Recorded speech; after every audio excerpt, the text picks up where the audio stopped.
YouTube world and fellow Shade Tree Survivals, backdated 1911A1 here. Let's talk about revolvers. Now, of course, everybody considers, a lot of people considers the revolver ancient technology. Why would anybody buy a revolver? Blah, blah, blah. Revolvers are absolutely reliable if they are high quality guns. Ruger, Smith & Wesson, the older Colts. There's a lot of really good revolver manufacturers out there. You do not have to worry about misfeeds, double feeds, and such as that. Okay. Generally, they are not as expensive as semi-automatics, but sometimes they are, just depending on what you want. Now, this here is Chemo's mother's 38 Special, and let me see. This is a Rossi, yeah. And it is basically a rip-off of the Smith & Wesson snub-nose type revolvers, even though it's got a little bit of a little longer barrel than its standard snub-nose. And it is in 38 Special. I have found that women can actually shoot a revolver better than I can. I have no idea why, but every woman I've ever handled the revolver, they generally do really well at it. Uncle Fester's wife, she is Annie Oakley pretty much when it comes to a 38 Special revolver. You can get these babies in just about any caliber. They are now selling them in a semi-automatic caliber, such as a 40 cal. Why is that a significant thing?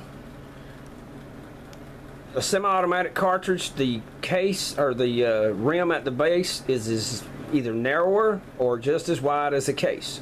On a standardized cartridge for a revolver, the rim sticks out.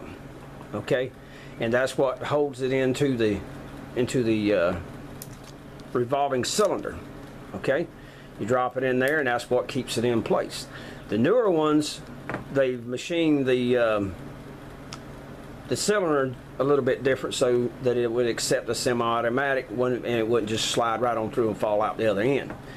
So they are now making these where they can fire more modern ammunition versus this 38 Special. I wouldn't give you 50 cents for 38 Special, but I think it was last year a young lady who had 3 children at home with her had a scumbag break in and was going to rob them, and she put a stop to it by shooting the guy 5 times in the face.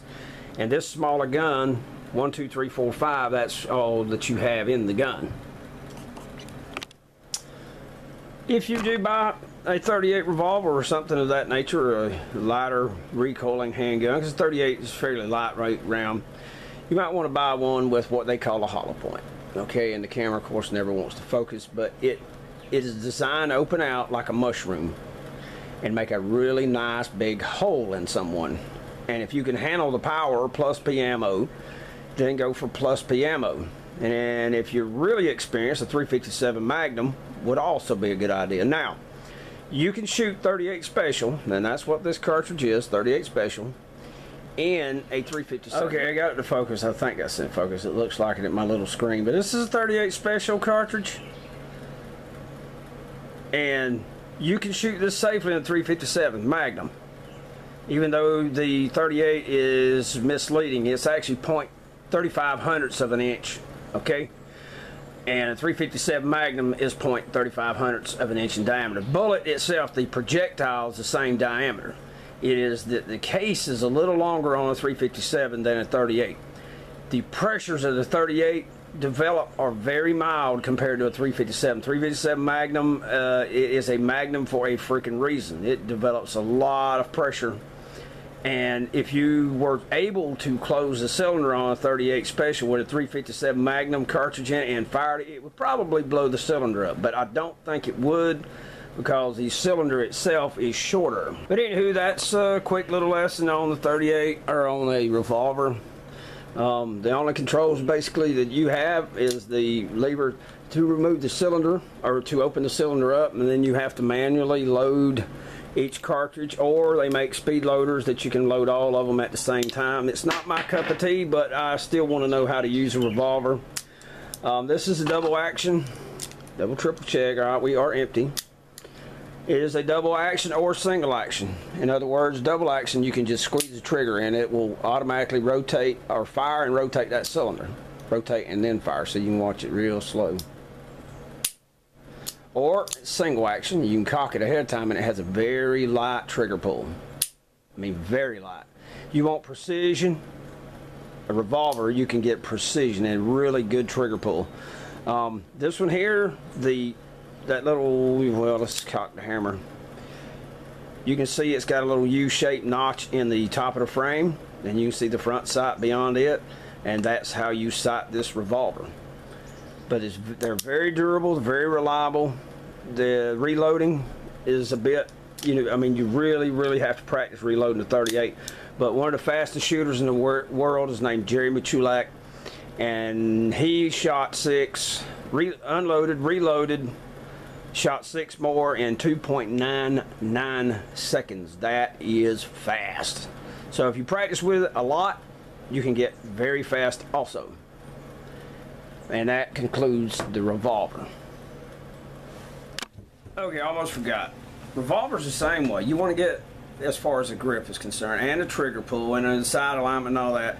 But you want to get your hand as high as you can without going up into here. Alright, so when it's cocked, okay, this is what you're wanting to see. You want that flesh to be, your hand to be as high on the grip as possible. You can see it's taking up the entire gripping surface as much as possible.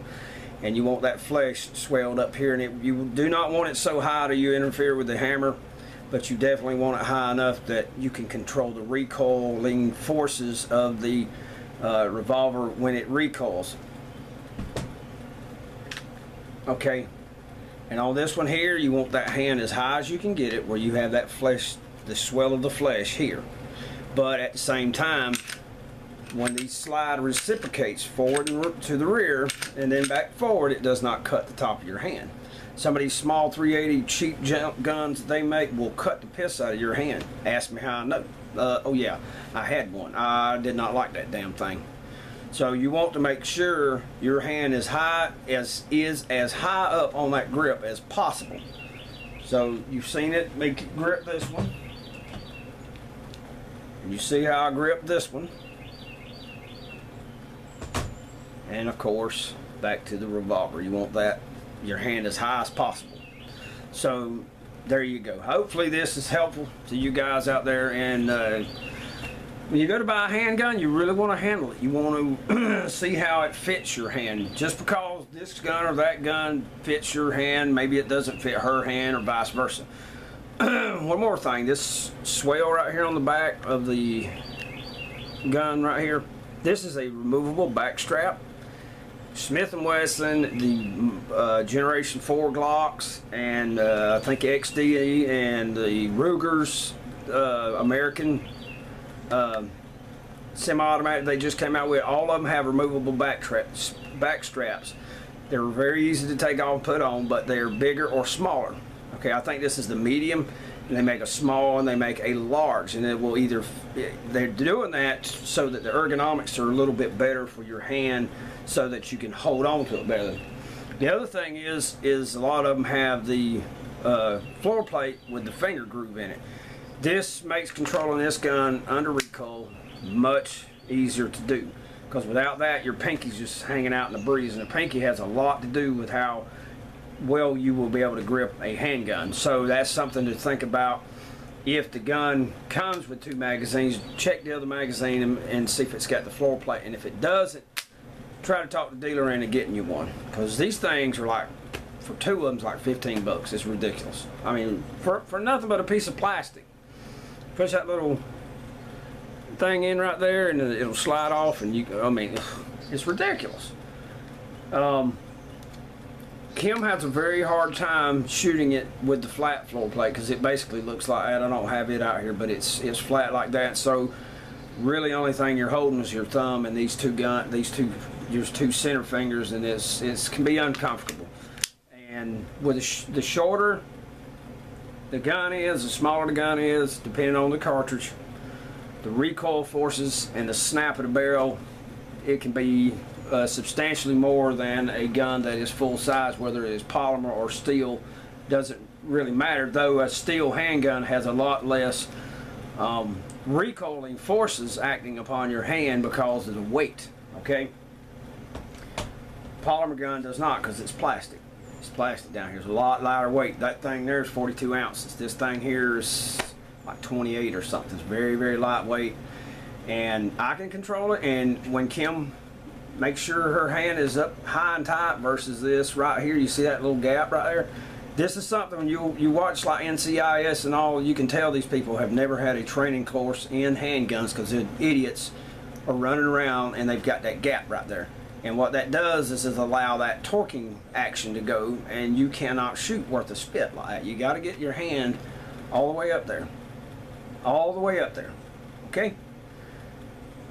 Hope you guys, I hope these videos are helpful. That's why I'm doing it. That's the whole purpose of the Shade Tree Survivalist. Mike, you're a member. As far as we're concerned, your family are members, and we want to take care of each other. And this goes to everyone else out there. If you have a family member, or you yourself are new to firearms and you think it is important that you learn how to use one well, you got to learn the fundamentals. You have to learn the basics, and you really, really, really, really, really need to understand how the gun operates and so forth.